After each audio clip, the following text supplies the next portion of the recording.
The drama began shortly after the Frederick Police Department received a call from Nicole. Chat, by the way, chat, guys, just before we start, chat, guys, just before this starts, okay, guys, I understand that the audience these days, okay, I have to be more responsible. So I'm telling you guys, some of these videos, they're kind of dark, okay?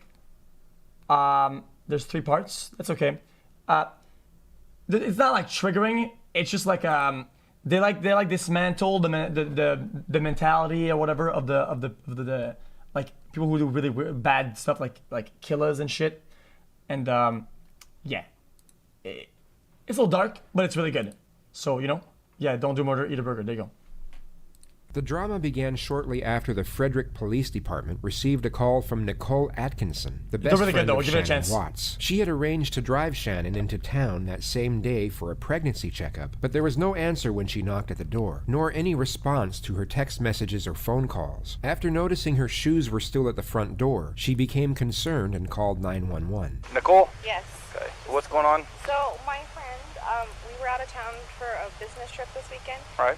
And I dropped her off at 2 o'clock this morning. She's 15 weeks pregnant.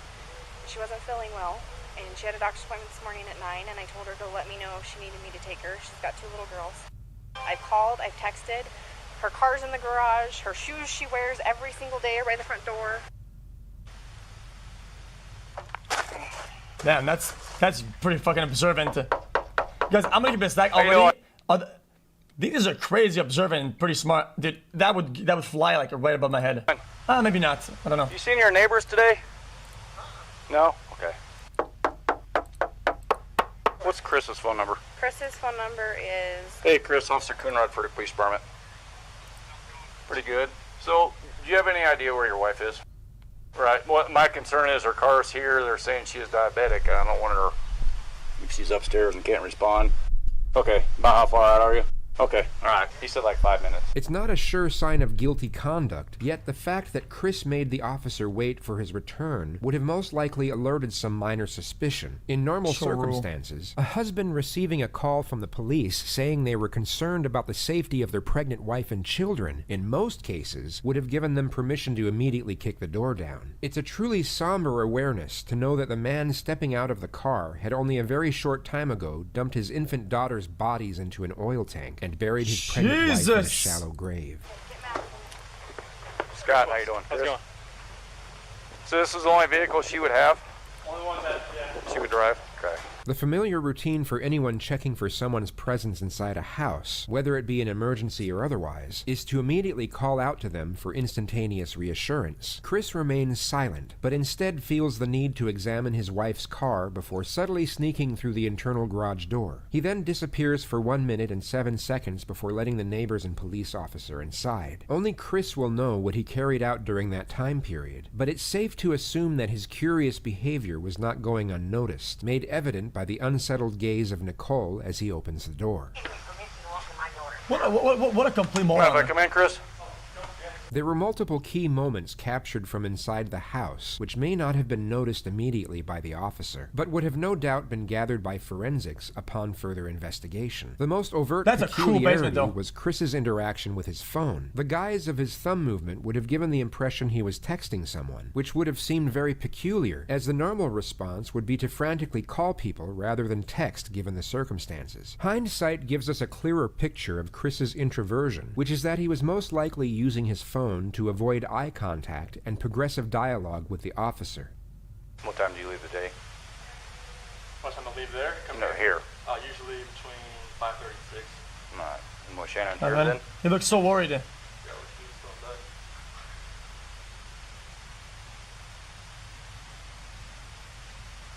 Does she usually watch the kids, or do you have daycare watch them? Or? She usually watches the kids if they're not at school. Okay. You guys have any kind of issues, marital issues, or? We're going through separation. You are? And how's that going? It's going Civil for the most part, or? I mean, he's a fucked up psycho, but I mean, you can already tell he's just kind of a dumbass. Additionally, we are presented with the subtle cues of Chris's forethought cover story, being that his wife simply ran off with the kids after a breakdown in the marriage. All the girls' blankies are gone. Their blankies they sleep with. They don't leave anywhere without them. Okay.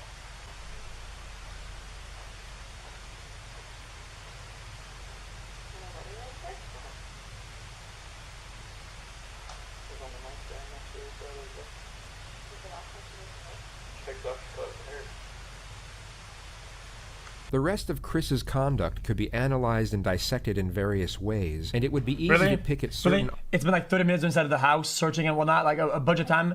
And that's the best he could come up with.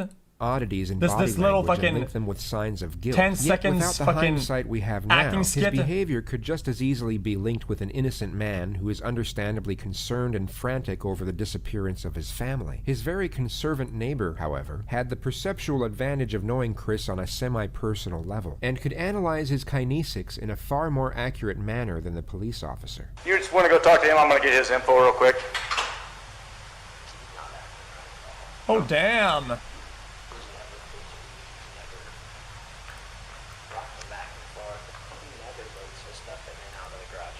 Right. To be completely honest with you, my wife and I were kind of wondering when she was on vacation if something happened, because I've heard them full out screaming at each other at the top of their lungs, and he gets crazy. Does he? And that's pretty recently. Yeah. He doesn't look worried. He looks like he's trying to cover his tracks. He's normally quiet. Jesus, man. He's over here. Dude, fucking Captain Neighbor cracked the case before anybody did. 3 times what he took out, what he did, what he did, what he did. He's very. He never talks. So the fact that he's over here blabbing his mouth makes me kind of suspicious. This was just after the moment he had shown both Chris and the officer his surveillance footage of that same morning, capturing only Chris leaving the house after loading multiple unidentified things into his truck. Yeah, we can pick up cars coming this way. I get anything coming this way and making this turn. So, and usually at night I pick up the cars pulling the ear trim. Jeez. So, unless they, Look at it. Look at him. Look at him. and usually at night I pick up the cars pulling the ear trim. He's not even looking at the footage anymore. He's just looking at him like, dude. So, unless Listen. they pulled right here, but I would have caught her walking out. Although not fully incriminating, as Shannon and the kids could have left through the back entrance, this was an extremely detrimental piece of evidence, and would have no doubt been extolled by forensics and made Chris an immediate prime suspect. The following day, Chris, for some bizarre reason, agreed to be interviewed by 2 separate news stations, where he came across as extremely unimpassioned and detached from the alarming nature of the situation. Like when I got home yesterday, it was like a ghost town. Like she wasn't here, kids weren't here. I have no idea like where they went. Right now it's you got K9 units, the sheriff's department. Everybody's like they're doing their best right now to figure out like if they can get a scent. If she wasn't here, like where did she go? Like once I got here, it was like, all right, who can I call? I called her 3 times, texted her about 3 times just to say, you know, what's going on? Like if she's vanished, like I want her back so bad. I want those kids back so bad. Yeah, man. Right now, I don't even want to just like throw anything out there. Like I hope Wait, that just she's laughing? somewhere safe right now and with the kids. Last night, I wanted that knock on the door. I wanted to see those kids run in, just barrel rush me and just give me a hug and knock me on the ground. That's why last night was just horrible. I couldn't do it. I'm hoping that somebody sees something or somebody knows something and Cool, man. comes forward. Shanann, Bella, Celeste, if you're out there, just come back. Like, Shut up. If somebody has her, just please bring her back. I need to see everybody.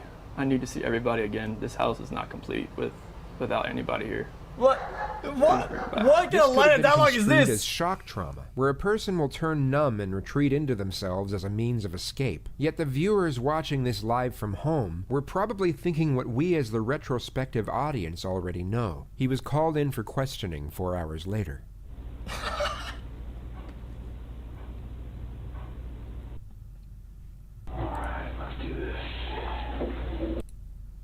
Somebody saw something. Somebody knows where these kids are. And I keep saying kids, I'm sorry, the kids in your life. I know you're going through a lot, so we're not going to keep you here all night.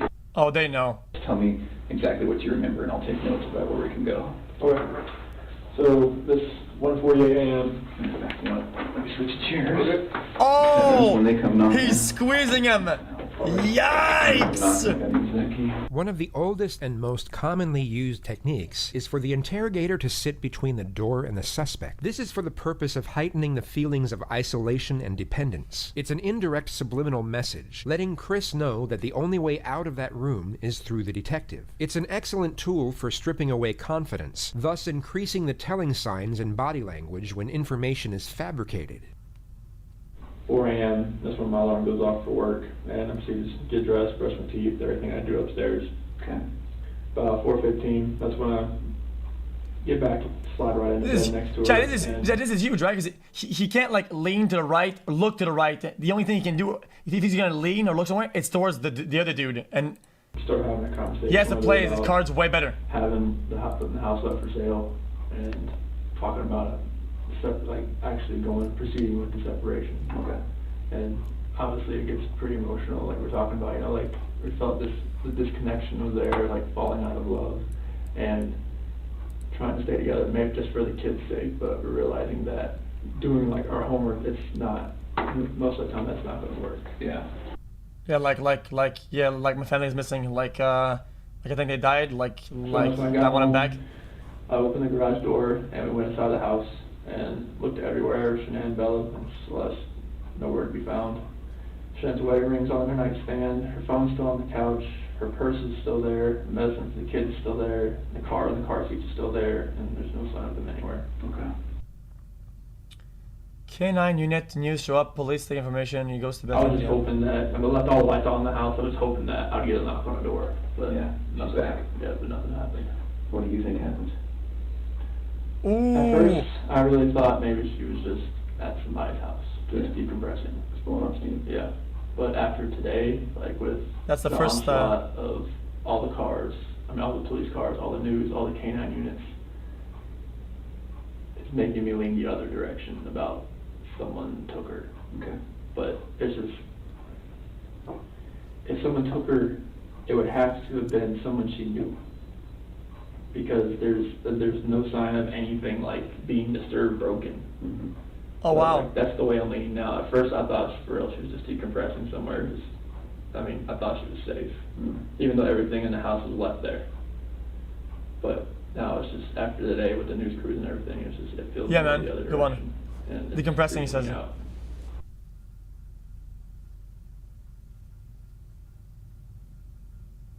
On that night, I woke that morning, early that morning, I told her like the disconnection it's there, like it's not going away, like the connection we had in the beginning, Mm-hmm.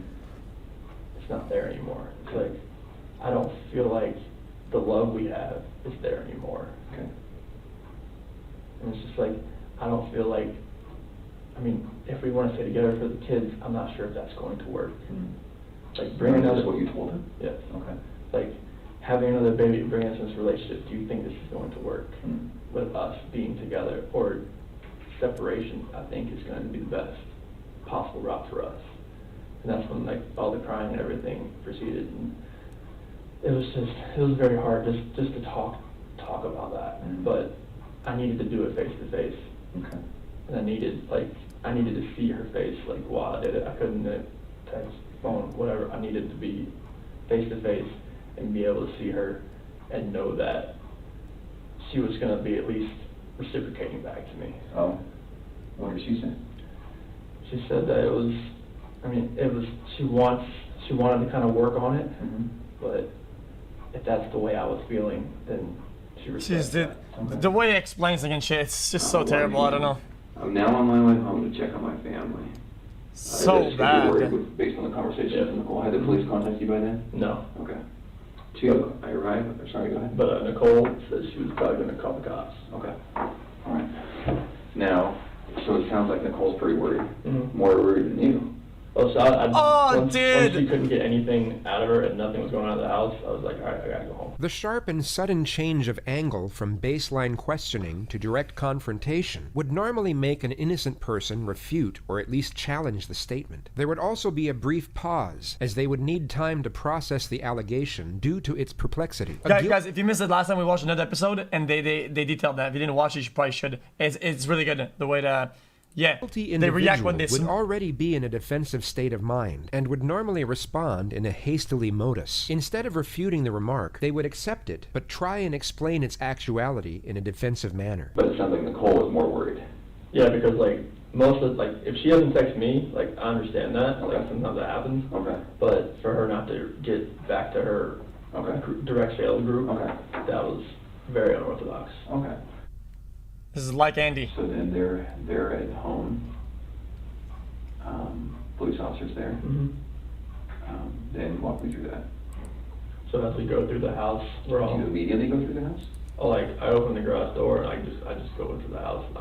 I'm looking, like I just go in the garage door and I'm looking. Is the police officer saying, "Hey, let me talk to you for a minute"? No. No. Okay.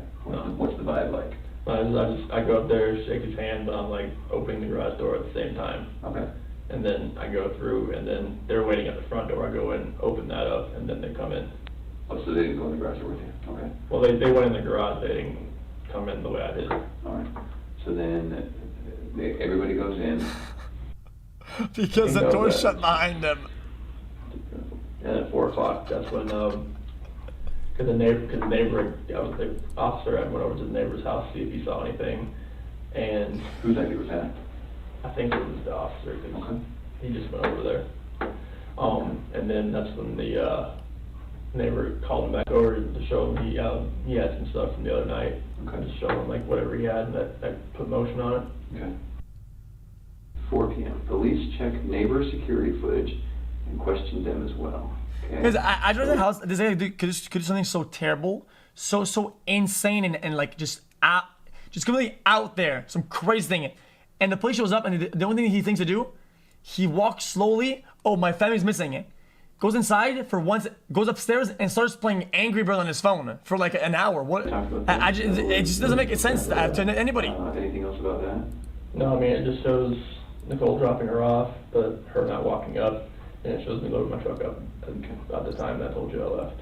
Okay. Can we talk about something that's kind of hard to talk about? Oh no, he's gonna do it, isn't he? So when I work investigations like this, I have to keep an open mind on everything. Okay. And part of keeping an open mind is listening to you talk about your wife and your marriage.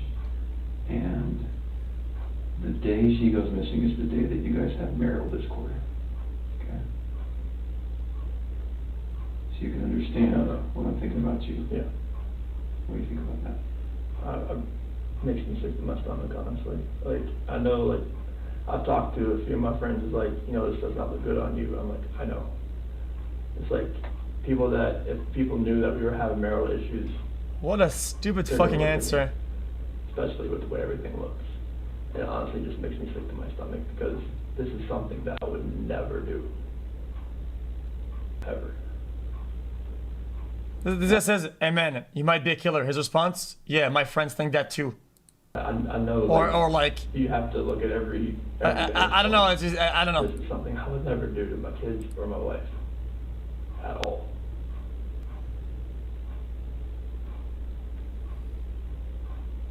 This is what is known as the pause technique. After the suspect answers a question, the interrogator will remain silent while maintaining eye contact. This physical demeanor gives off the subtle cue that he expects more information to be divulged and may already know more than the suspect realizes. I'm not sure, like, Look at his hands. what I could do to make people believe that, just because if they knew we were having marital discord, they would automatically look at me. But I would harm anybody in my family. Ooh. At all.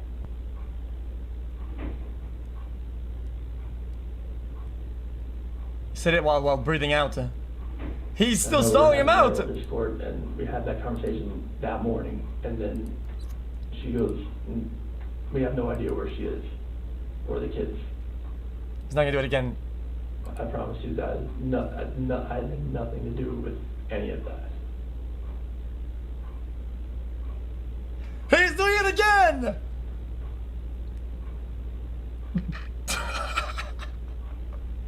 Are you telling me the truth? I'm telling you the absolute truth. Why should I believe you?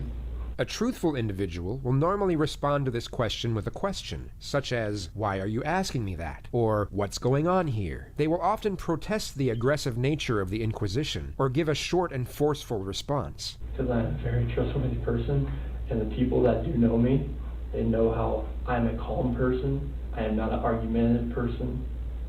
I am a person who is that's never going to be abusive or physical in any kind of relationship. I would never harm my kids. I would never harm my wife. I mean, you can talk to any of my friends, any of her friends. They know me. They know I'm a low-key guy that's quiet. I'm not about Because I want to laugh. The nature of this is very dark, but he's just so stupid. How can you not? To that level. I mean, you can, like, if someone like yells at me, screams at me, I just take it and I just try to get it by the wayside and get it back to where it's just a cool conversation to where like none of that gets to that height. Because I am not that person. I've never been that person.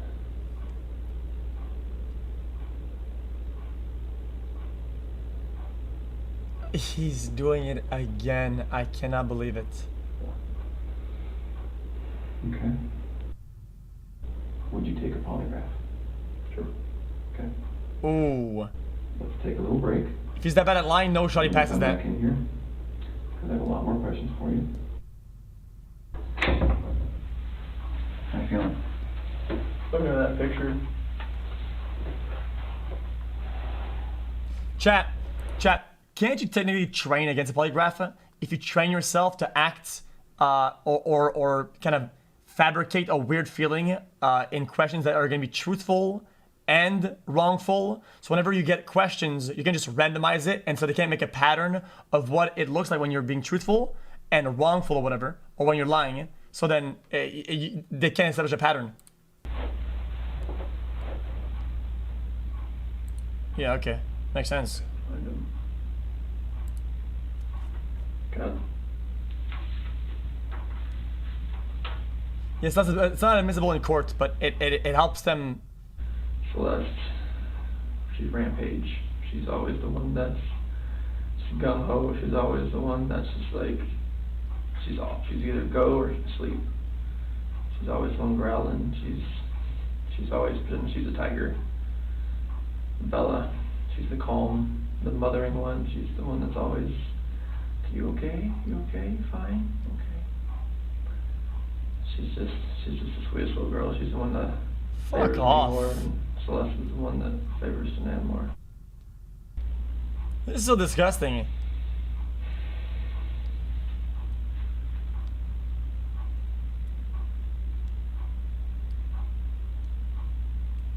Yeah, pause him out. They wore that dress. She just wore that dress not too long ago.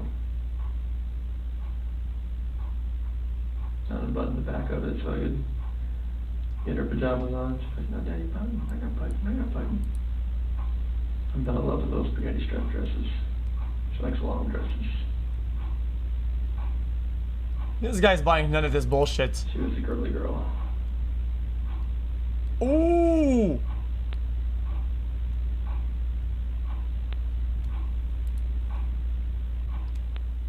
Idiot, moron, cucklord.